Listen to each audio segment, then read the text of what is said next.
Welcome back into another episode of Infamously Speaking. I'm Matt Rosa, joined by my illustrious co-host, Quan.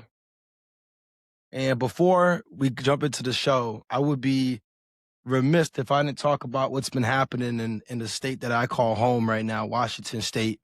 I'm not sure if how many people have been following the news, but Western Washington especially has been hit with a lot of rain and precipitation, which has caused some serious flooding across the state. People have been displaced from their homes. There's been landslides, closing major roads. Just a place that my wife and I went for our anniversary a couple weeks ago, Leavenworth, right outside. They've been hit, lost power. Some major roads leading into the town been closed. And so not only affecting people's personal lives, but also their ways of income as well. So I just wanted to take a moment to highlight that, especially in this holiday season. If you haven't done your research or looked into it, I encourage you to. And whatever's on your heart, if anything moves and you wanted to give, I'm not going to tell you where to give or what to do, but I know that people that tune into the show have big hearts. They care about people.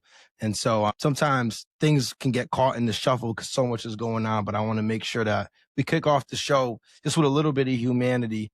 Just let everybody know that, of course, our hearts with the people that are affected, and just wish nothing but speedy restoration and sending a lot of love your way.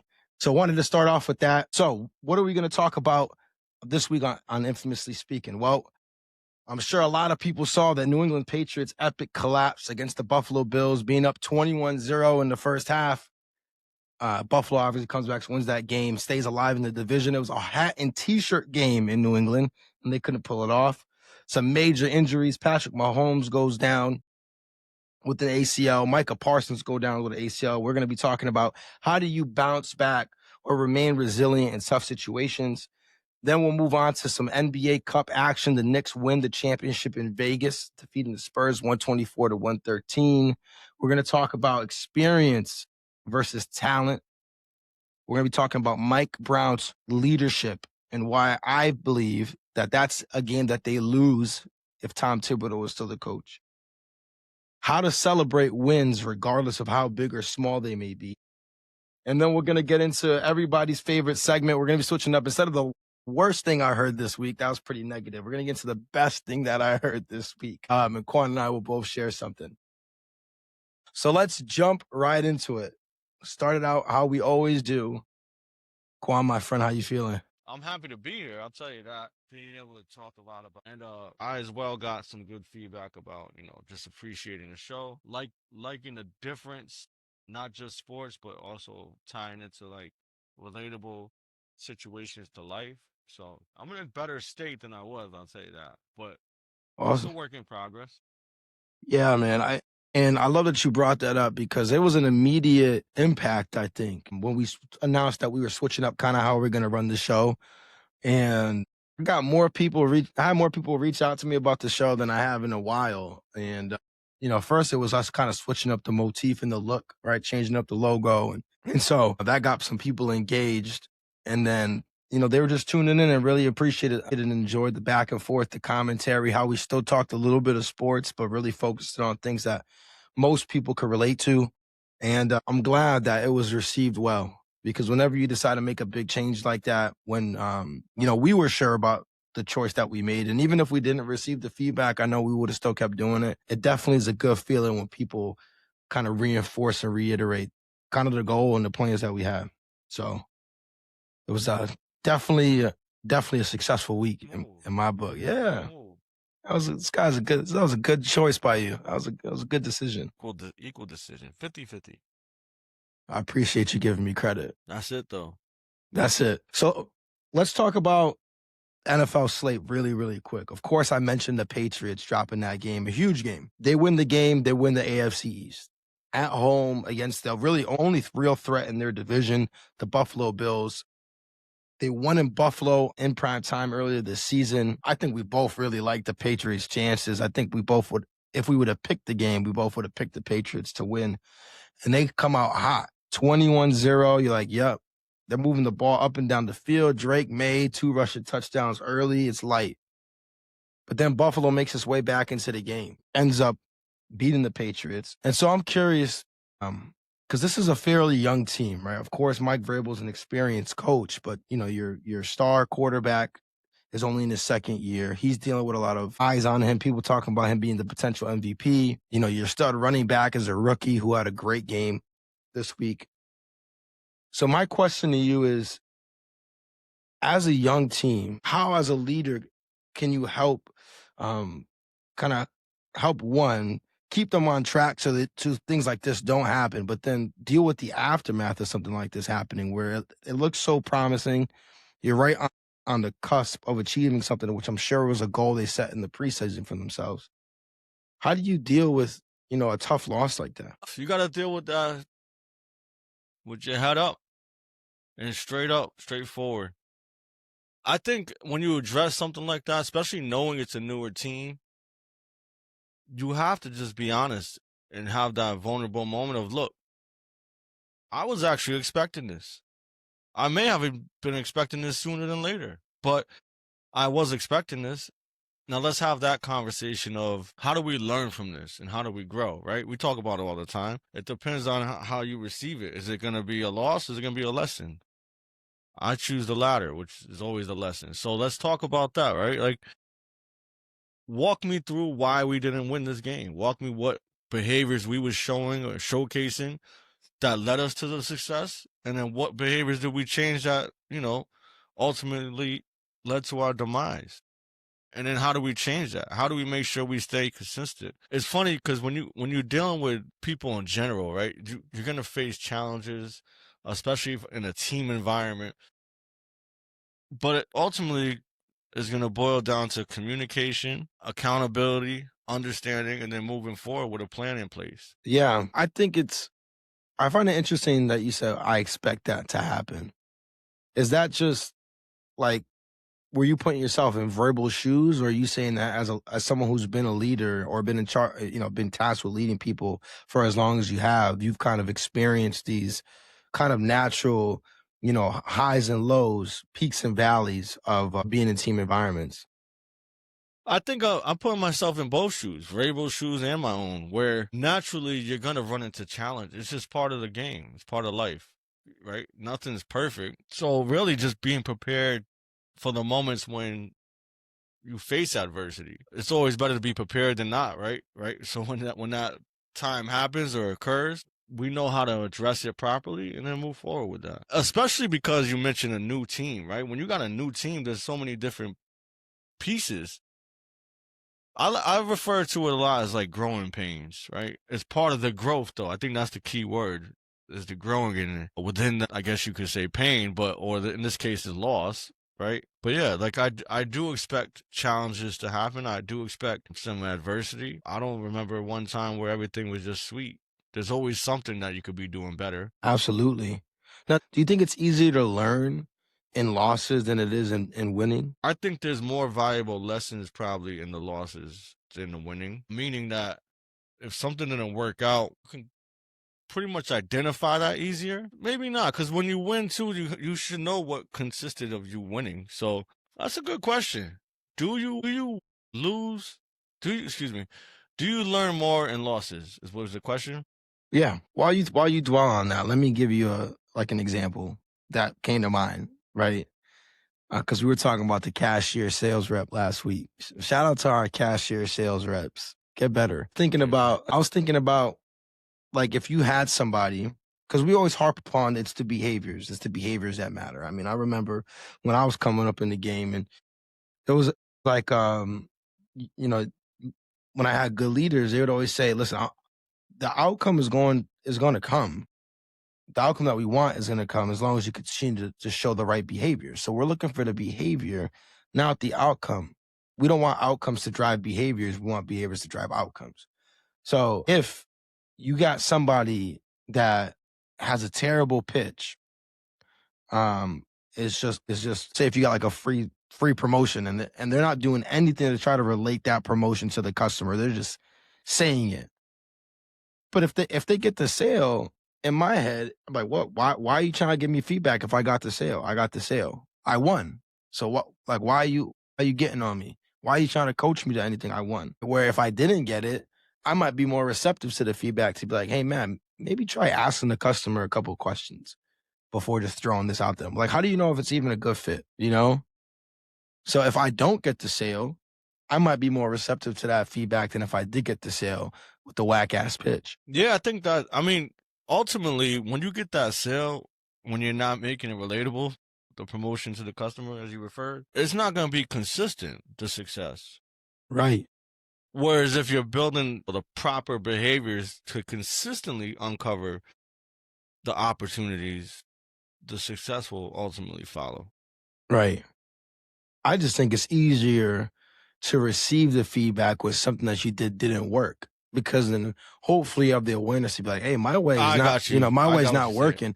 Especially if I got somebody on the other side of the store, right, or another teammate that is doing the behaviors that you're trying to coach to, and they're way more consistent than I am, because I'm seeing that in action now. Like, oh man, this person's, I might get a hit in every 10 at bats. This guy's getting 3 hits in Yes. every 10 at bats.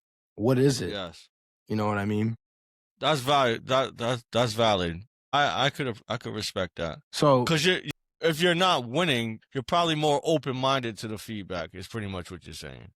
I would think so anyways. I feel like it's easier because like clearly what I'm doing is not work.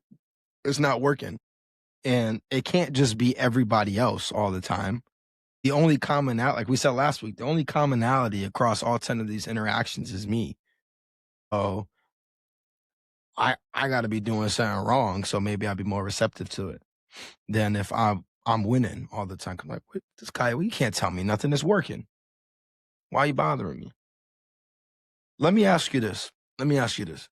Because when I was thinking about this topic, right, and bringing it up to you, I had a feeling that you were going to say what we were going to say, because that's your tagline. L's are for lessons, not losses, depending on how you want to view it. But let me add this layer to it. So the Patriots, because they were 2 games ahead of the Bills in the standings, and now they split the season series, they're still in control of their own destiny as far as it goes for winning that division and locking up the 2 seed in the AFC. How do you balance that message where you want to make sure that people understand, like, hey, that wasn't a good luck, but you want to motivate them moving forward, because your next 3 games are against, you got the Ravens this week, which they need to win to stay alive. But then you got the Jets and the Dolphins, who got nothing to play for, and the Jets are benching Tua, and the Dolphins are benching Tua. They're playing Quinn Ewers this week. So how do you keep that message balanced? It's like, we got to focus on this. That's not acceptable. But on the bright side, or on the other side of the coin, we still got the division in our hands. We just got to handle our business. So, as much as I can't stand, I want to say can't stand. As much as I give Mr. Bill Belichick some Harsh some heat criticism. every time, Harsh yeah, a lot of criticism. criticism. I love the message of we're on to Baltimore, right? On to Cincinnati. Yeah, well, yeah. I know what you mean. You wearing the Bengals hat. Bengals/Reds. That's no magic? Yeah. Shout out to No Magic. No, honestly, you address it, right? Look, this is what was working for us. This is what was not working for us. We have to be consistent. We control our own destiny. So if we suffer in defeat and we don't make it, we don't win a division, just know that's on us. So it's on us as a team, us as a unit, me as a leader, and you as a player on the field that ultimately controls everything we're destined for. So are we destined for greatness, or are we destined to fall behind Buffalo again? Something along those lines of like, all right, we understand what happened clearly, but we can't dwell on it. Mm-hmm. We dwell on that, we're not going to be able to move forward and focus on the objective at hand. Love that. So, yeah, I mean, I think you hit it. I think you hit that right on the head. Is you can't brush off the loss, but you want players to have a mentality. Hopefully, what you really want, and I feel like great coaches, great leaders instill this in their people, because great leaders empower their people, right? But is you want your players to know the severity of the situation that just happened, or your team to know, like, yeah, you want them to have self-awareness, like, yeah, we fucked up. Yeah, I fucked up. I messed that up. So that when you address it, you don't have to address it multiple times. It's like, this is what it is. You know what it is. You know what you did, right? All right, put that behind us, right? Because I'm trying to think of that on the Cincinnati game. That was after y'all lost. Was that the Chiefs? Like you guys got blown out by the Chiefs, right? And then you guys went on that crazy win streak. That was that year? Right? If I'm being real, I don't really remember the game before that. I don't have any. My thought process is not Nah, you always good. You the way good. it needs to be. But I believe that is the game where we got smoked, and it was just like, all right, on to the next one. Because they knew But what that that was early was. in the season too. But you did say something, Matt, that I could appreciate, which is you want people to have that self awareness. And I'm a big person who loves to empower their people. And I think part of the empowerment piece that people may forget is the self discovery. So Mm-hmm. I'll ask, right? Wow. Like, for example, I'm asking you, what do you think you did wrong? Or what do you think you could have done better to get us to where we needed to be? Or yourself, right? And that's empowering them to come up with the answer instead of me just giving it to them, right? Plus, if they come up with the answer, it's an easier conversation, like you said, and I don't got to beat a Absolutely. dead horse. It's more like, all right, you understand what it is. That's exactly the same thing I had in mind. Now, how do we address that so it doesn't happen again and move forward? Yeah, absolutely. Is way easier to get people on board that way when they feel like or when they generate their own thought on their own, because now you're not trying to overcome any kind of obstacle they're throwing up. They're the one presenting you the information and you're like, yep, we're aligned. Or it's a great opportunity to pulse check and be like, no, we're way off. We're way off. And so Yeah, let's yeah. try to figure out how we ended up on two different paths here. When I know what I've been saying, but yeah, absolutely. 100%. But I feel like that could only happen in cultures where you're encouraging people to think for themselves. You're encouraging people to be empowered. You're encouraging people um, to not only what's the word I'm trying. You're encouraging people to really be owners in their own success. Because at the end of that, that's what it is. You are somebody that helps enable somebody. As a leader, you help them get from point A to point B. But they need to do the walking. You're just a guide, right? You're a guide for them, but they need to walk. You're not carrying them on a wagon. You're not dragging a wagon behind you. So I think that was perfectly said. Perfectly said. This Thank you. guy's good. This guy's good. So I'm okay. let's move on quickly to two major injuries that happened in the NFL also over the weekend. Patrick Mahomes blew out his ACL. Micah Parsons also blows out his ACL. And that's absolutely gut wrenching for anybody. Obviously, the Chiefs out of the playoffs. So as far as like the team implications go for this season, not as big of a deal as Micah Parsons' injury. Well, though both injuries might end up bleeding into next year with the missed time next season, but let's just focus on the present. I'm going to focus more on Micah Parsons because Green Bay is in playoff position. So for the individual who's going through something like that, how do you remain positive in situations like that?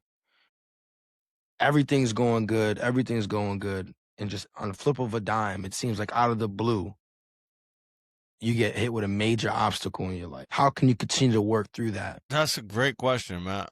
And the reason why that's a great question is because myself is pretty much facing the same thing, not without the physical injury, but with the mental and emotional stress that comes with life. So I'd be lying if I said I knew the answer because myself is seeking that answer, if that makes sense. What I'm doing, trying my best to balance what I can,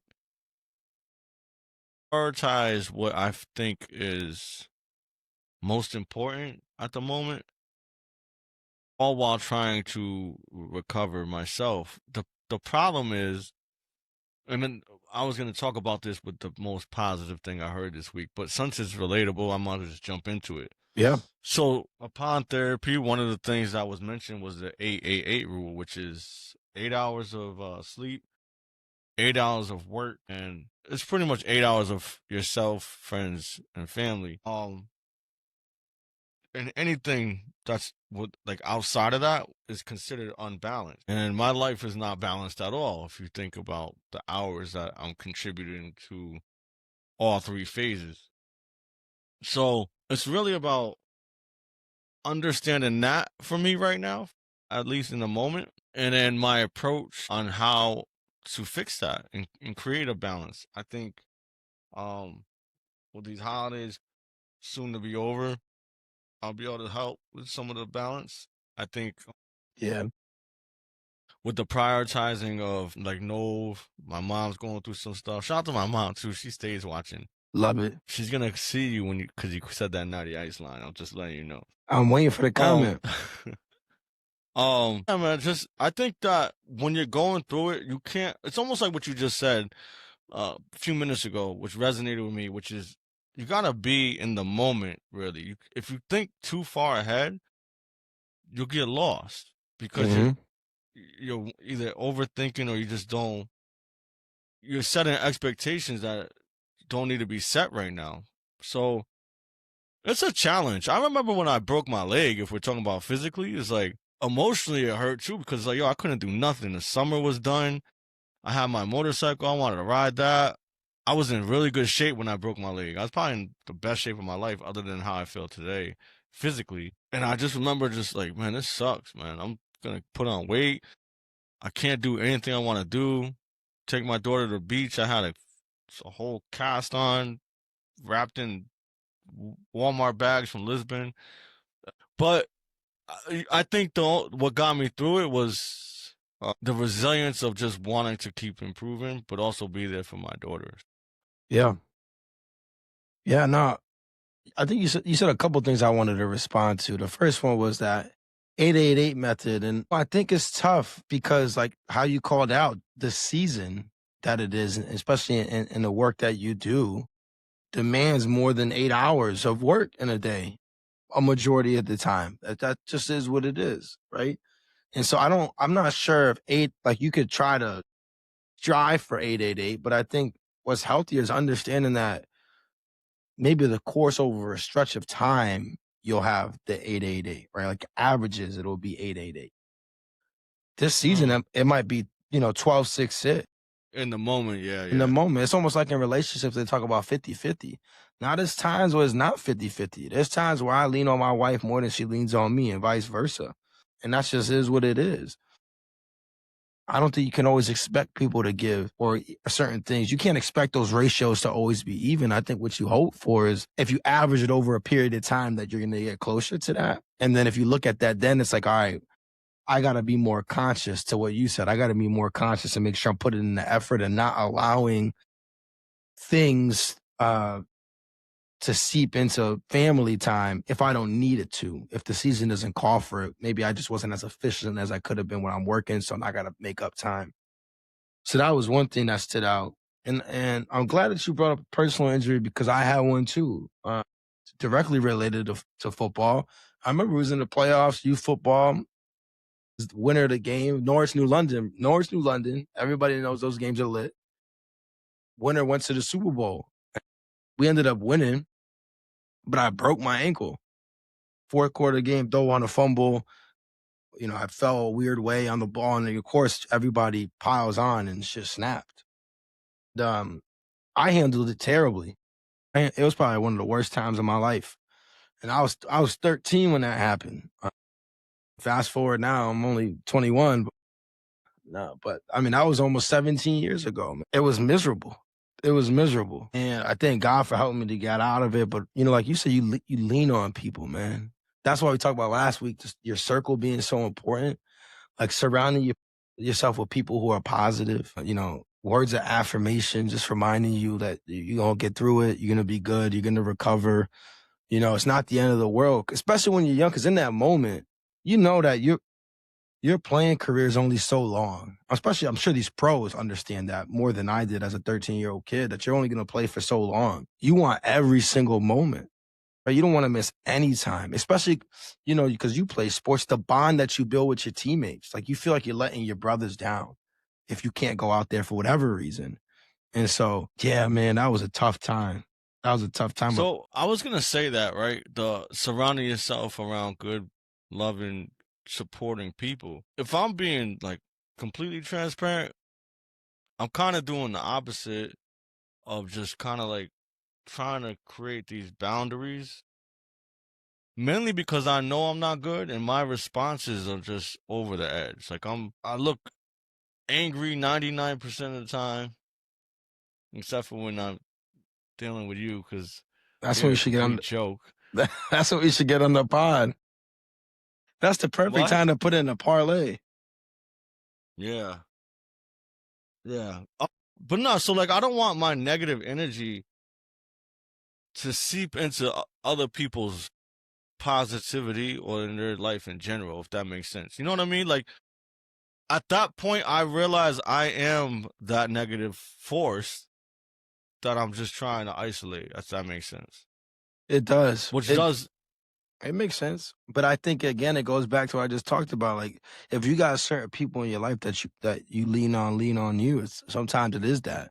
Now, if you know that person doesn't really tolerate a certain energy very well, then maybe, maybe that is a better decision to not bring it, right? Especially if you know it's somebody that's gonna kind of get down in the dumps with you, right? And kind of commiserate instead of trying to pull you up, then I get that for sure. But if not, I think that's where people, it's the give and take, or not give and take, but that's the push and the pull. Sometimes you're carrying more of the weight. Sometimes the other person is. I mean, I can't tell you when is it ever really 50-50?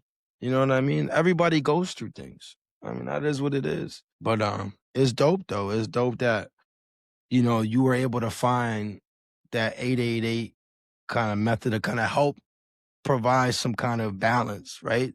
Where you're gonna be more conscious about maybe some of the decisions that you make, more conscious with your time to make sure that when I'm at work, I'm gonna get as much as I can done so it doesn't bleed into my other 8 or my other 16 really. And so I think that's important, right? Having something that you can hold yourself accountable to. yeah. Yeah. I kind of had that same thought process of what you said. Two was like the average, right? Like obviously right now being in a new situation and the amount of attention and time that I have to put forward to get it situated in the right space that I need it to be, I have to put in this additional work. And then once I do that, I can now feel more comfortable stepping away, if that makes sense. For sure. Yeah, 100%. 100%. So let's lighten the mood just a little bit. Yeah, it got a little dark and deep Let's and lighten the mood a vulnerable little right bit. there. New York, stand up. The Knicks win a championship for the first time since 1973. I believe A it's championship? it's not a real championship, but Knicks win the NBA Cup, beating the Spurs 124 to 113. At one point, they were down 11. I believe it was late in the third, about 2 minutes left. Um, I think Mike Brown put on a coaching master class in this game. We'll get into that a little bit later. Jalen Brunson wins NBA Cup MVP. You want to talk about a great inspirational story? Look at Jalen Brunson, right? Kind of a second backup bench player with the Mavs, gets the chance to shine when Luka was out in the playoffs with an injury. Dallas doesn't want to pay him. They think he's worth something. He goes to New York, and now he's a perennial all NBA player, superstar. But what I really want to talk about in this game is you had two really different kind of teams. You had the Knicks who are experienced. You think about the players. Think about their starting lineup of Brunson, Karl Anthony Towns, Mikal Bridges, Josh Hart, OG Anunoby. OG, of course, was on the finals team with the Raptors. Cat was in the Western Conference Finals a couple of times with the Timberwolves. They were all in the Eastern Conference Finals last year. All tenured veteran NBA players. Then you look at the Spurs with who I think anybody that watches basketball believes in a couple of years is going to be the best player in the NBA in Victor Wembanyama. They got the kid out of UConn, Stephon Castle, who had a fantastic game last night. They got Dylan Harper in this year's draft, who also had a fantastic game. So they got a lot of youth on that team. And so experience versus a lot of talent and potential. And in this game, experience won out. You could tell down the stretch the Knicks with a more comfortable, cool, calm, collected team. They killed the Spurs on the offensive glass. That's how they got back into the game. And so, Quan, my question to you is this: experience or talent, potential? What do you think is more important there? Like if you had to say 60, 60-40 or maybe 50-50. Like what do you think is more important? Experience or talent? I say experience. I've seen so many games and I've been a part of so many games where you have the more experienced players just being able to win because they know how to play the game correctly. They know how to respond to adversity, which is great because it's almost like what we were just referring to a little bit earlier when you face a loss. The lesson, if you take that lesson, that is the experience piece that you could take later on when Right. you face the same challenges, when you're Right. down by 11 points in the third quarter. The difference is that the first game, we didn't make the adjustments, we didn't make the changes, but we learned. So now we apply it to this situation, which gets us the W or gets us to winning. But before I jumped into that question, I meant to shout out to Gmo. Gmo's on a high note right now because the Knicks won this. Shout out G. Let's go. Let's go, New York.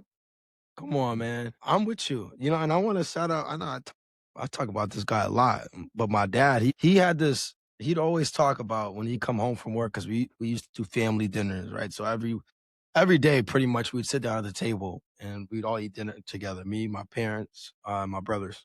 He would always talk about like these young kids coming out of school.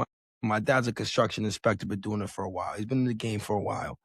He's experienced a lot. And so these young kids come out of college, obviously a lot of potential, right? A lot of potential. Smart kids, sharp, right? It's not easy to get an engineering degree. But he's like, these kids don't know nothing. They got no experience. Yeah, it looks good. Yeah, you're drawing whatever you got. That looks nice. He's like, but I could just look at it and tell you it's not going to work. You can argue with me all you want. But I'm going to tell you right now, what you got there, where you want to put it, not going to happen. And like, oh, what do you know? And then, they do it, they build it, he comes along, nope, told you it wasn't gonna work. And so I would tend to also lead towards experience just for that very reason, right? Is I'm not even sure where I heard this. It was probably church, to be honest with you. But knowledge brings pride, experience brings humility. And when you got knowledge without applying it, you got a bunch of thoughts. But then when you go on experience, you're like, oh man, no, maybe it's not as easy as I thought it was. Maybe it really Mm. isn't. Maybe that isn't going to work because now you try to put that theory that you got and you try to apply it. And then you realize, yeah, no, it's not going to work. And to your point, I guarantee when the Bills were down 21-0, prior experience made them feel comfortable. Number one, because they have the league MVP. They had the league MVP, last year's league MVP at quarterback. But also they knew like, hey, there's still a half of football left. There's a lot of game left, right? And they've been I'm sure they've been in situations they were up and they've lost. They've lost games that they should have won, and they won games that they probably should have lost. And so that experience, a lot of veteran guys on that sideline, again, surrounding yourself with smart people. How many times have we heard where teams want veterans in the locker room, right? Like we want veteran presence. Not because you Mm-hmm. think the veteran's going to play big. Of course you hope to, but you want them because they understand how to deal with the ups and downs. And so I'm with you on that. I think experience over talent, 100%. No, it's really well put. I appreciate that. I think that works for the Spurs long term, right? You rather lose this cup, Yep. and then if you go to the finals, you know what that feels like. Being up 11 in the third, that doesn't guarantee victory. Not in this NBA It's all, either. huh? Not in this NBA. I don't know. Yeah, exactly, exactly. Well, Yeah, what about the flip side of that? So let's say, because they were asking the Knicks, like, what does winning something like this help you do? And a lot of them are like, it just proves to us that we can win in any situation.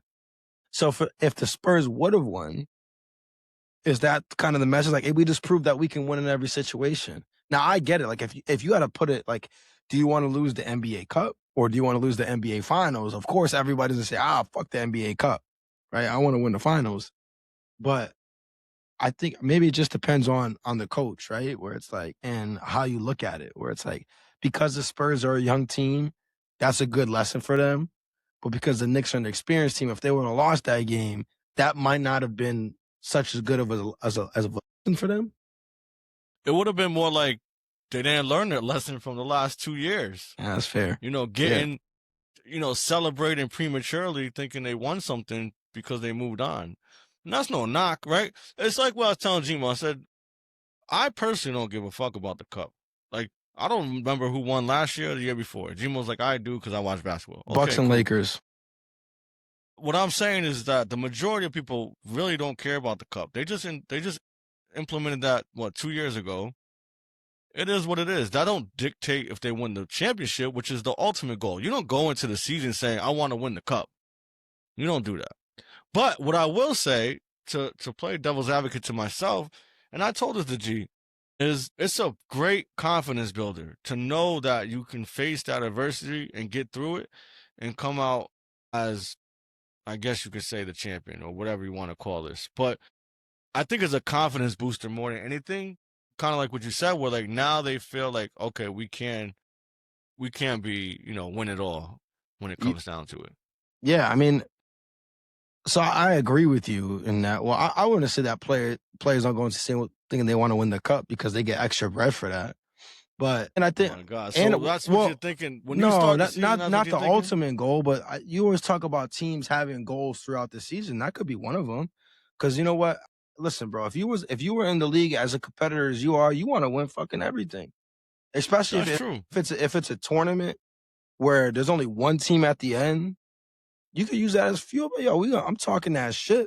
I'm talking. Yeah, And when it comes playoff time, the mindset when it comes playoff time is that the regular season is gone. That shit don't matter. Whatever you did in the regular season is done anyways. But it's a little.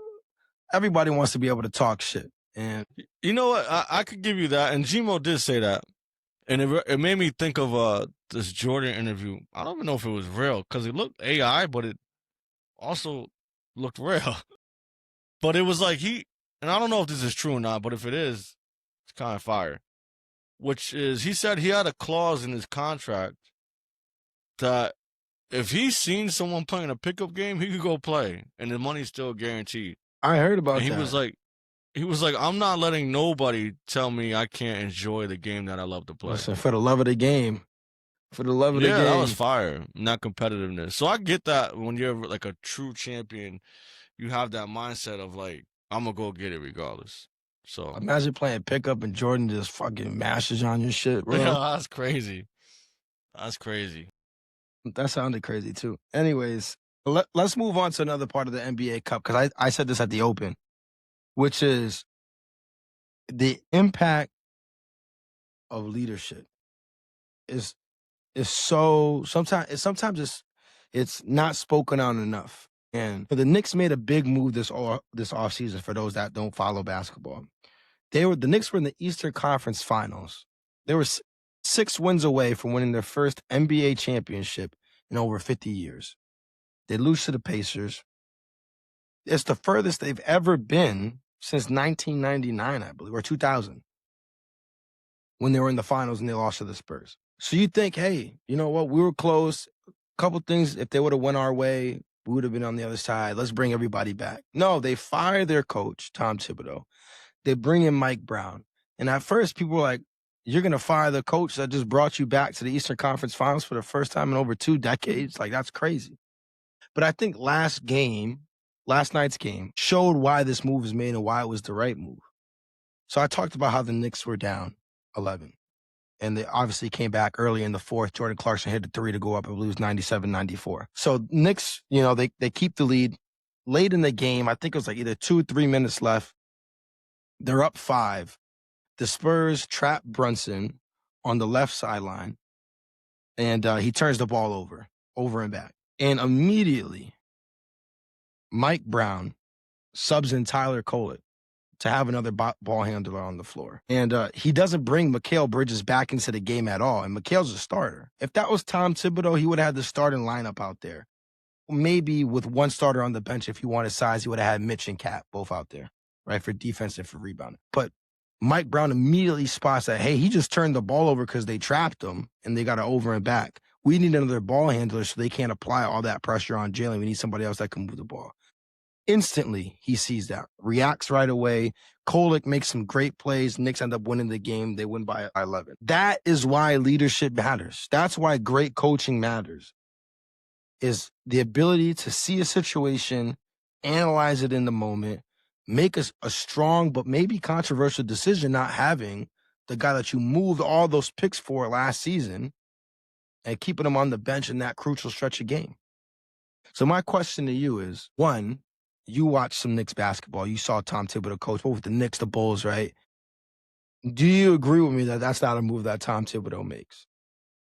I definitely agree with you. And second, how how can success sometimes paralyze you?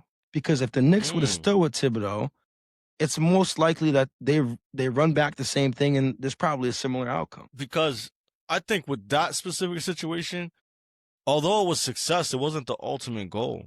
And they knew that he wasn't going to be the piece to get him there.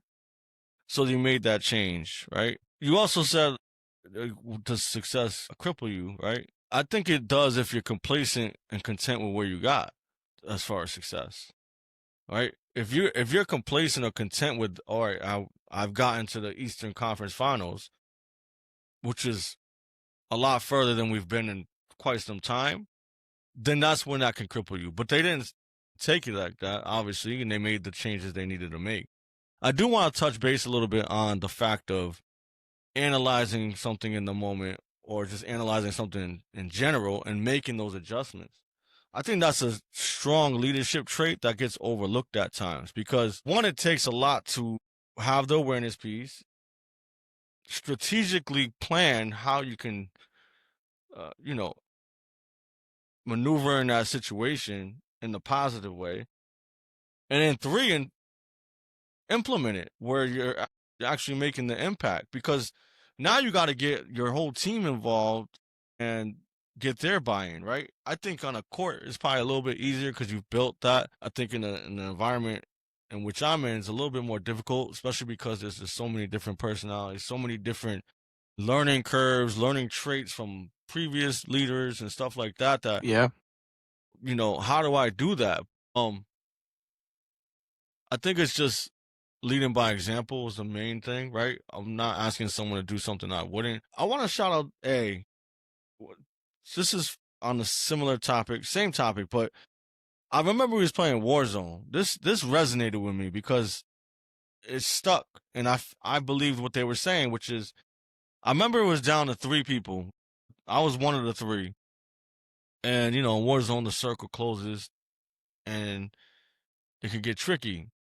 Your heart's racing because you want to win this game. Spent 25 minutes running around the map, Right. and everything is on the line. And I remember this specific. I remember everything that occurred, and I remember seeing one guy and hearing another guy over here, and I'm like, okay, this is how I'm gonna react to this situation, and like that, I didn't hesitate.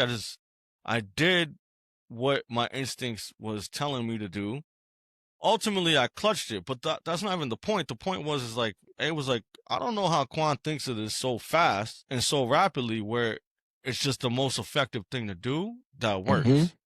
And that Mhm. stuck with me because I wasn't thinking like that. I'm just thinking of me playing the game and trying to get us to win and all that. But I sat on that and I was thinking like I do my best to analyze a situation and have the best outcome. And I think as a leader in those situations, if you're doing that and you're doing that on a consistent basis, but also developing yourself while you're doing that, it only gets better, right?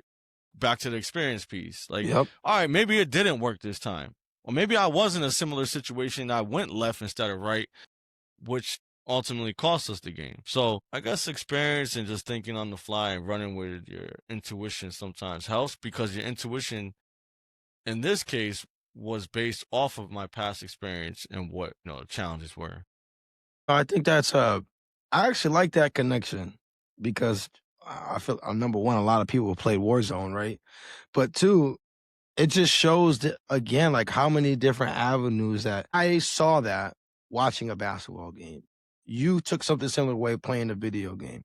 Someone could take away something like that when at work when you got to go and spot coach real quick, and you got to quick interject to try to save a sale or save a customer or whatever it is, right? Where it's like you said, in that moment, you got to make a quick decision and you just got to go with it. And then after did you get the outcome that you wanted? Yes. Was it effective? Yes.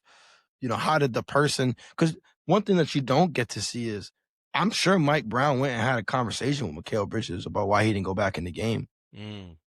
right? I would have expected him to as a good leader. Mm-hmm. Like I know the times that I was in the store and you had to interject, or Tone, shout out to my guy Tone, our guy Tone, had to interject. You guys didn't just leave it hanging after the customer walked out the store. It was like, all right, so let's talk about that real quick. Like, this is why I did it. Because now what you're Mm-hmm. doing, you're helping me understand. So then now, say you're not on the floor, but now someone else, one of my peers, is in the interaction. I can have that same mindset. Right now, I'm in Mm-hmm. your spot. They're in my spot. I'm in your spot, and now we just saved somebody else. So we was able to convert something else about to walk out the door. You know what I mean? And so Mm-hmm. I think that when you talk about him, going back to conversation we was having before, is now you're helping under people understand why, you're giving them the know-how, because now you're empowering them. Mm-hmm. You're putting the coals out at any fire that might have been burning over there, because I'm sure he's a competitor. He wants to be in the game, right? Or if I'm with a customer and you come to interject, it might make the customer think I don't know what I'm talking about, right? And that can make Correct. me look bad. And so there might be some coals that you gotta come and smother out, and they be like, "Now, let me help you understand why." And it could be, Mm-hmm. what I might not understand is that you might have analyzed or been watching. You might have watched 5 interactions that were just like that one with me, and the other 4 times you didn't say nothing because you were gonna see if I figured it out on my own. And you're like, nah, all right, nah. This time, the same path. Definitely hasn't learned anything yet. So let me go and approach that. But I would have never known if you didn't come and have the conversation with me after. So I think that's another big thing too. You know what I mean? It's not only No, being able to that's a quick great point. decide, but then going and having a follow up after is critical. Yeah. Very critical. Very, very, very good call out too. I think that that's another thing that always gets overlooked. Even the fact that you said people don't see that Mike Brown's probably having that conversation, but you have to, because it shows, one, you're able to provide the bigger picture to whoever that is, right? Mm-hmm. Also, you help them understand why the decision was made. And I think that ultimately resonates with people because it lets them know you care. It's not like you just Yes. did it and you shrugged it off. Yes. You're connecting with them because you Yes. understand that. You've been in their shoes before. And you're like, yo, I want to let you know this is coming out of a place of love. This ain't coming out of a place of like, nah, I'm trying to spite you or anything like that. Like, I want to see you win. I want to Yeah. see you win. This is where it's coming from. And it might not feel that way initially, but you hope that they'll eventually get it and be able to pass that on. So Mm-hmm. we kind of talked about the last part of the game I wanted to talk about was, and you kind of touched on it a little bit, celebrating the NBA Cup, right? So I know obviously Knicks fans are excited, but there's been a lot of discourse around this whole thing of like, man, it's just the NBA Cup, it's regular season games. Like you said, they just created it a couple of years ago to try to get more eyeballs on some regular season games. I'm interested in your take, and we don't have to stay on the basketball thing, but celebrating wins. We always talked about it. I remember, especially in team meetings, we were always big on recognition, regardless of how major it was or how minor it was. I want you to really quick, or as long as you want, I shouldn't say really quick, I don't want to rush you. Talk about the importance of celebrating wins, regardless of, Mm. minor. But then, like, how do if it is a minor win, like, is there a danger of maybe blowing it out of proportion, losing sight of the main thing, yada, yada? So, Think that was a great question. I think that I'll touch on the first part of the question first, which is celebrating the wins, right? And recognition. I think that's extremely important. And the reason being is like I celebrate week over week wins. I know that it might not be a common practice in like the same environment, but to me it matters because how can I put this in, if I should put this in sports terms or just regular terms in which I live with daily. We'll put it in basketball terms since we was talking about it, right? Let's say Matt, you go out there and you shoot, I don't know, 1 for 10 from the field, right? You're at 10% shooting, which is horrible, awful. right? But we want to get you to like 80%. So let's say I gave you some coaching, I gave you some feedback. The next week you're 5 for 5. You didn't take as many shots, but now you're 100%, right? That puts you at what? 6 for 15? Yeah. I don't know math that great. I told you math wasn't my It's subject. it's a little bit better than 33%. How about that? All Like right, so a little bit 36. better than 33%. Are you at goal? Nope. The goal of 80%? I'm No. getting there. But I'm going to recognize you for the fact that you just shot 100%. That means you took the feedback I gave you, the coaching, you received it, and then you applied it. So I'm not mad at you for that. Like, I don't want to, I'm not that leader that's gonna be like, oh, you're terrible because you're not at goal for the month. I'm not a leader that's encouraging you because, look, you started off terrible, but you was able to take the feedback and apply it. And I could appreciate that because that means that's progress. Now let's see Yeah. what Yep. happens on week 3, right? Just make sure that what you implemented Sustainable. stays consistent. Yeah, Yeah, it's it keeps sustainable. going. Exactly. Yep. And it keeps going. As long as that's part of the process, then I think that's the reason why I appreciate and recognize the small wins or the little wins. Now to answer the second question, how do you make sure it doesn't get blown out of proportion? It's like, oh, I can celebrate now because no, the job's not done. I think that falls more so on the leader to make sure that I'm guiding them, right? You talking about them taking the steps, but I gotta guide them. Like, no, the job isn't done.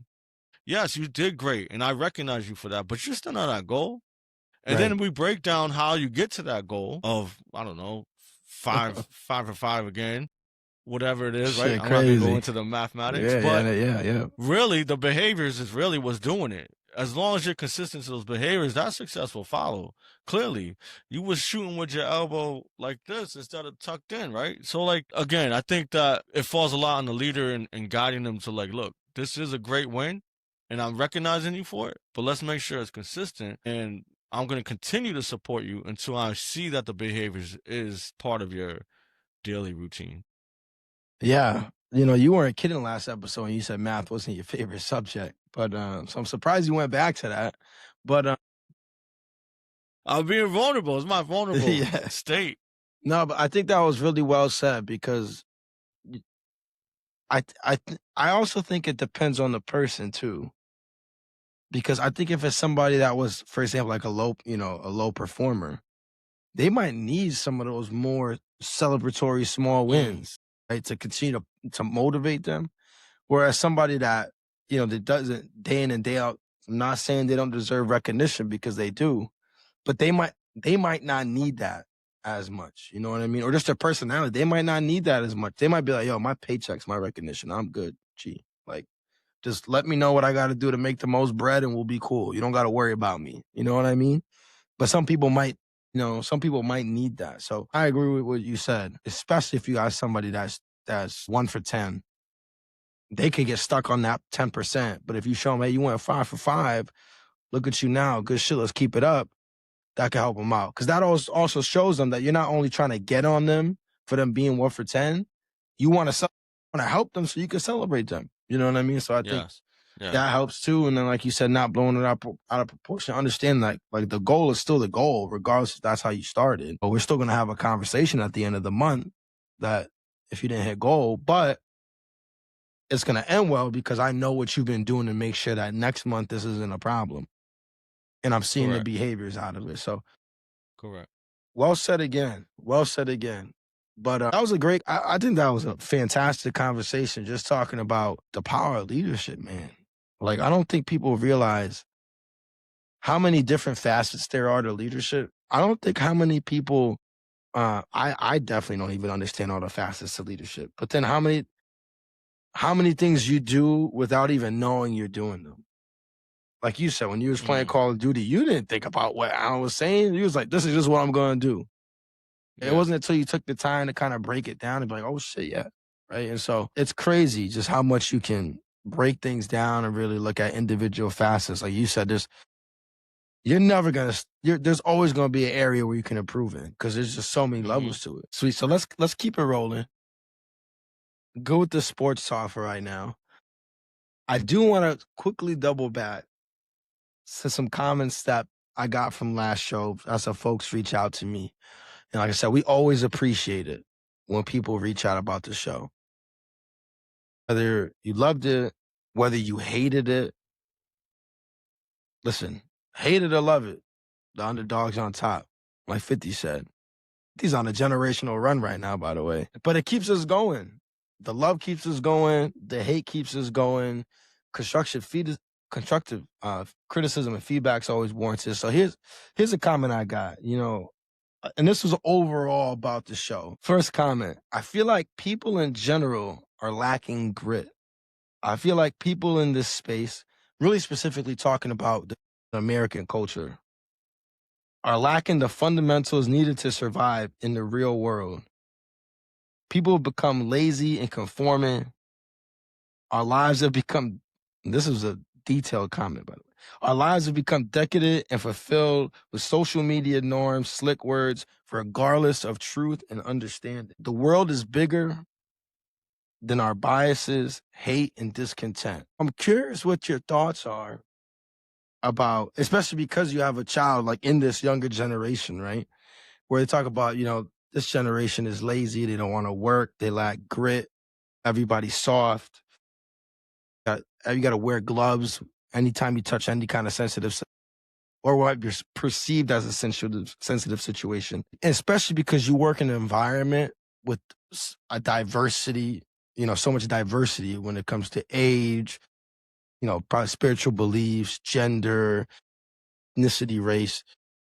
How do you handle as a leader? How does that impact the way that you approach certain situations? Let's just start there. How do you take those things into account as you're leading people? I think just being empathetic.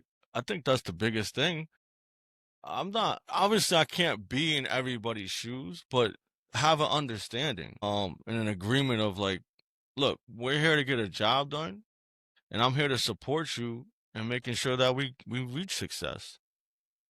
You know, I I think lines may get blurred when you're not thinking of the outcome that you want to achieve, or there's bias or whatever things that might come into play of why people might feel some type of way. But then you just have a real genuine conversation. Like, look, I'm not judging you. I want to win.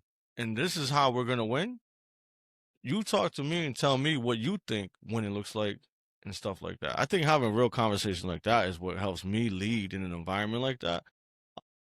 But having, some empathy and understanding to what they feel and what their perspective is on things.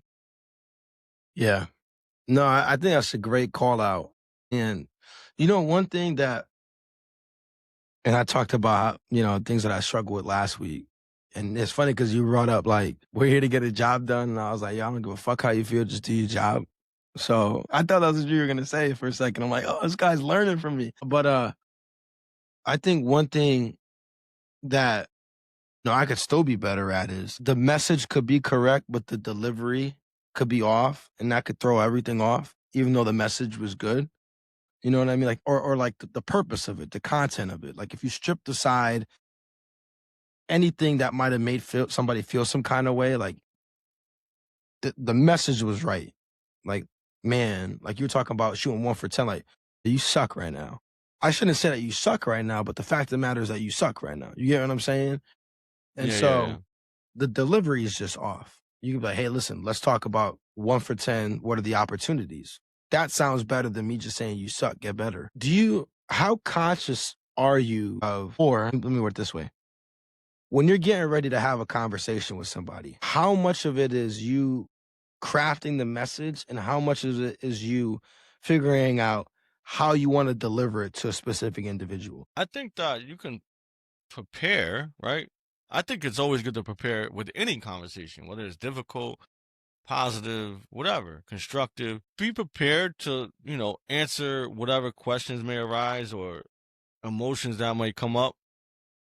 But again, as long as the message is the message and it's what needs to be delivered and received, you can have that with confidence, right? Because A, you prepared, and two, you mean well at the end of the day. There's no other reason why we should be talking about that. Now, if you feel some type of way, I guess you can tell me why and give me feedback, but ultimately, it depends. I guess I need to know what the conversation is. Yeah, that's fair. That's fair. I think the big thing we talked about before, like flexing your style, like how I talk to you is going to be completely different than how I talk to somebody else because our relationship is different. but also like you don't like a lot of fluff in the message, right? You want to just direct. All right, what do I need to do? Where am I doing good? Where am I doing bad?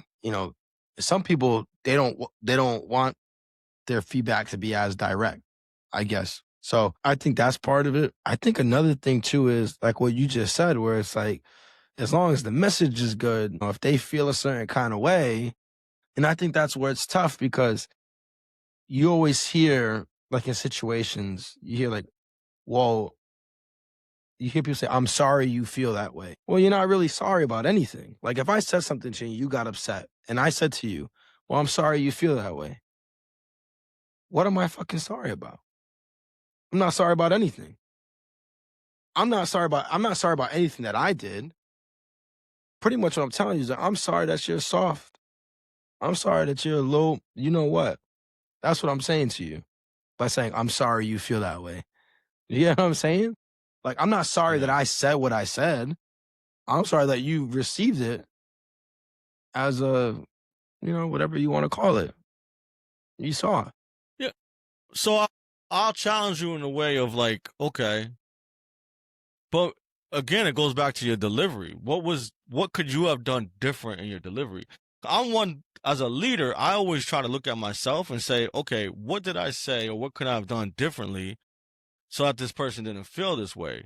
But at the same time, the message will remain the same. It's the same message. It's about the delivery. Now, if my delivery is making someone feel a certain type of way and there's no substance of why or what I said specifically, then that's like, all right, now you just can't handle feedback or tough conversations.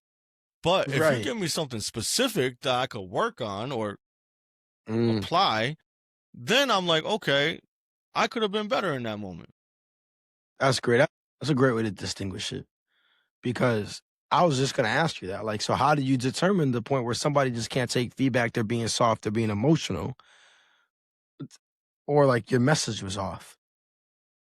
Like you Mm, said, like if somebody could come and be like, hey, they give you a specific instance, right? Where they're like, yo, like this right here, I think it was a little rough.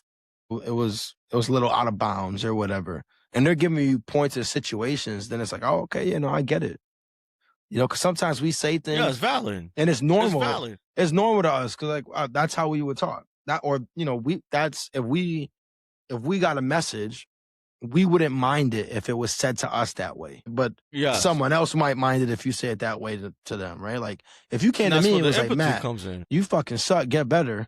I know exactly what you mean. All right, got it. I got you.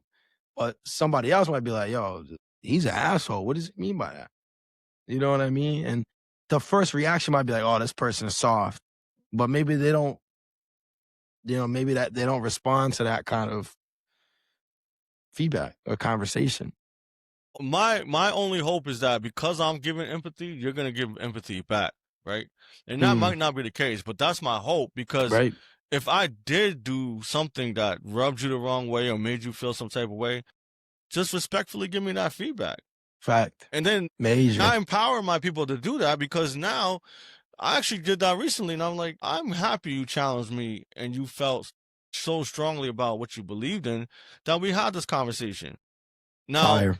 even though I still stand on what I stand on, I can take what you said and apply it because you did have some valid points in there where I can make the adjustments. I mean, you know me for a long time, so throughout this course, I wasn't where I am today as a leader. I've had those moments where, like, damn, I could have said that better, right? And I remember one specific shout out to Raf. Yo, You got to know your people. You said you know your people. You just said where was that if when I I say was your something to you, you employee? know how to. Hmm? Where's that reflection and self-awareness? I was still learning. I'm still learning, but I say that to say this is like the experience, just to tie everything in, is ultimately what led me here. But the experience doesn't just stop because X amount of time; it continues. Hopefully, I have people who I am coaching that again can respectively give me the feedback, and we could, I could apply that and be even better than what I was after I left the conversation.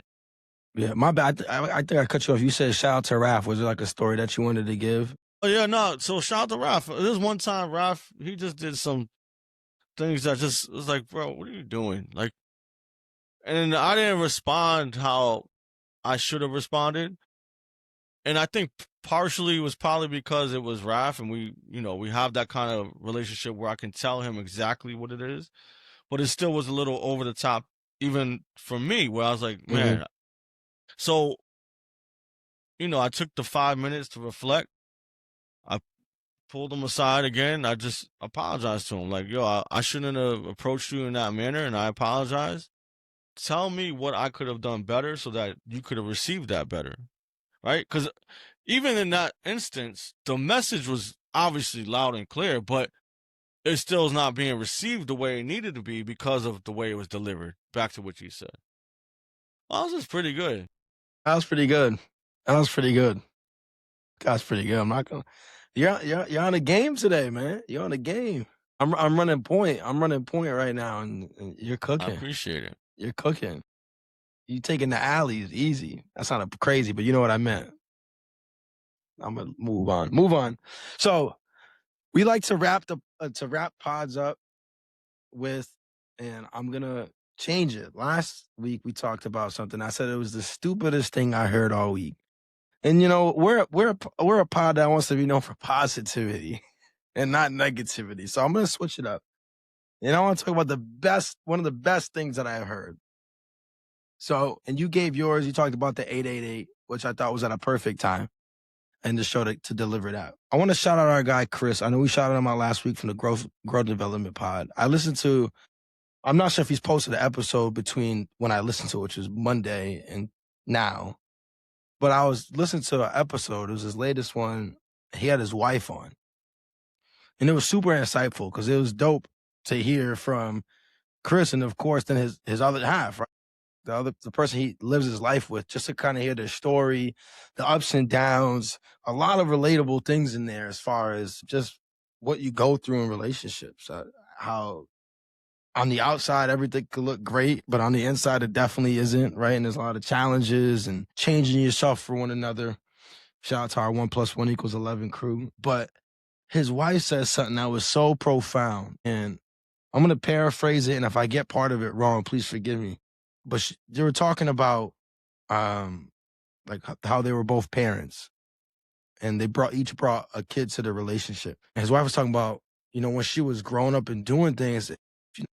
I think she mentioned her dad wasn't always around. When she was a kid, she felt one way about it, but then as she became a parent, she started to understand why you parents can't always be around for every single thing that you're doing. He was out trying to provide. So you could go and do those things that you love to do. And so if they can't be there all the time, as a child, it hurts if you don't see your mom or your dad or both or your family in the stands. But you got to understand that, dad's working, mom's working, or they're taking care of the other kids that are at home. Not everybody could be there. And the reason why it stuck out so much is that how things evolve, and how, imagine if she never had that experience. She never had that, her eyes open to be like, now I get that. I get it why they weren't always around when I was doing stuff. How you could easily harbor some kind of hate or resentment for somebody. You made a decision as a kid to feel some kind of way or look at a situation one way. And now you're an adult and you're still looking at things that same way because of that experience you had so long ago. Mm, Instead of being like, wait a minute, I'm in these shoes now. I get it. I understand that. And now you can use that experience as a way to help you forgive and get over things that you might have experienced as a child, because you get it. Now you're a provider. Now you're somebody who has to play the role that your parents played. And now you're giving your parents some grace about, yo, this shit is not easy. You mm, know what I mean? And I thought that message was so profound because, like, how many other things do we look at in that way where we have an experience? Maybe it's a bad relationship, heartbreak we experience as children that are still impacting the way that we move today. And we're adults. You know what I mean? You could have a decision you made when you was 10 or 12, and you could be a 30-year-old, 40-year-old person, and that 10, 12-year-old's decision is still running things in your life because you never allowed yourself to look at it a different way. And that was That incredible. that resonates. It resonates a lot. I think you know my story, but I don't mind sharing this specifically because of things I got going on right now. And I kind of gave away one of my positive things to that I've listened to this week. And that is definitely one of them, what you just said. And it resonates with me specifically because as a child growing up, my mom not being at some of my games, my mom not always being there, my mom doing things that didn't sit right with me and made me feel some type of way. Now, as a parent and reflecting myself, I have more grace, like you said. Like, I understand why my mom made some of the decisions she did, and also taking into account of what she knew, because my mom didn't have it easy.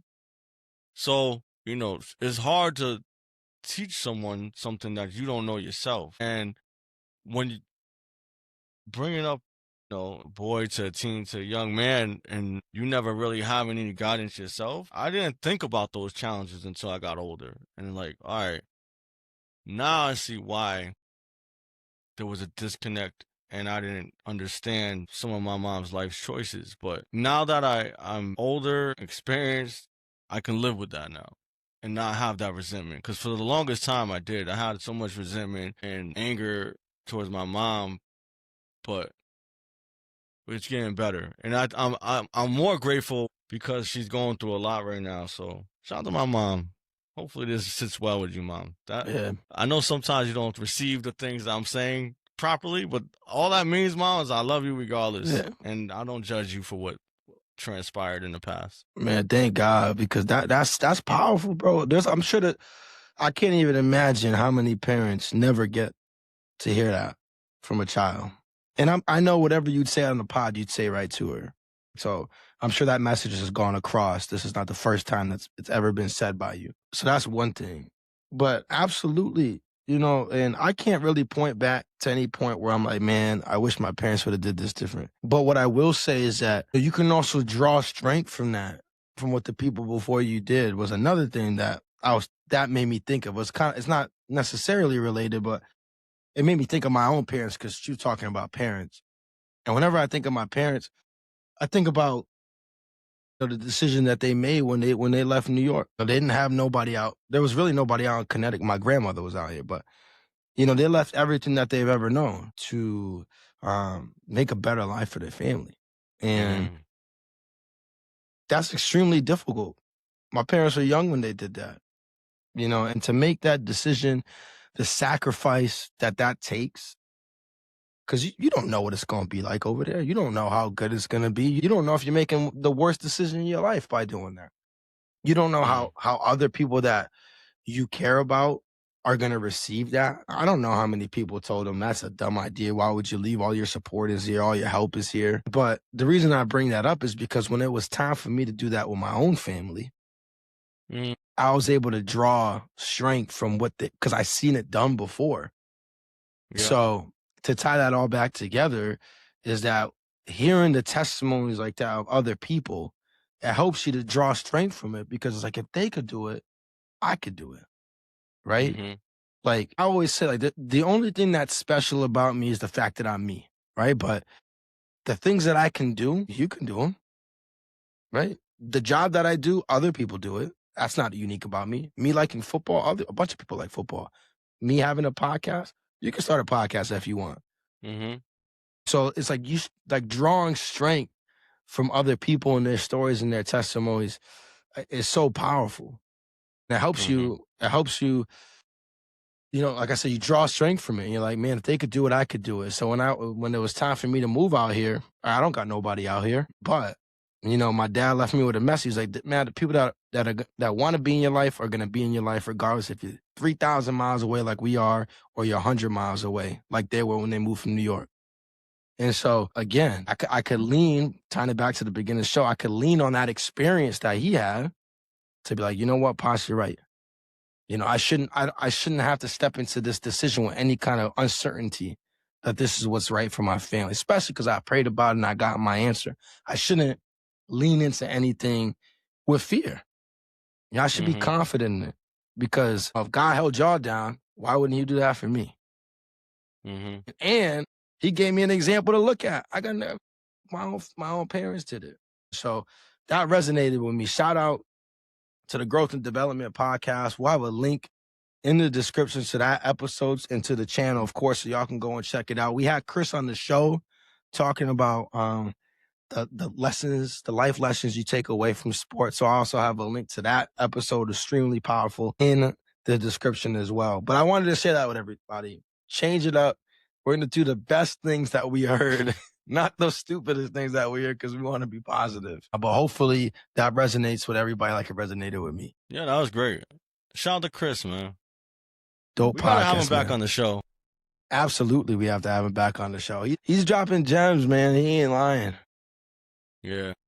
That was dope. Before we close out the show, Quan, any last words, things that you want to share with the listeners who've made it this far? No, I mean, I appreciate all of you for tuning in, listening, providing the feedback, providing comments, and just enjoying the new brand, right? Matt alluded to it with the new look, the new conversational piece. I hope it's more relatable. And if you guys have topics or suggestions, shoot them our way. Gives us more things to talk about other than our parents.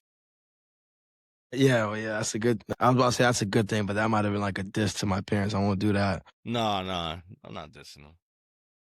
But what I will, on top of what you just said, to add to it, is that it's not just a show for us; it's a show for the people that listen. So like you said, if you got topics that you want to discuss, let's throw them at us.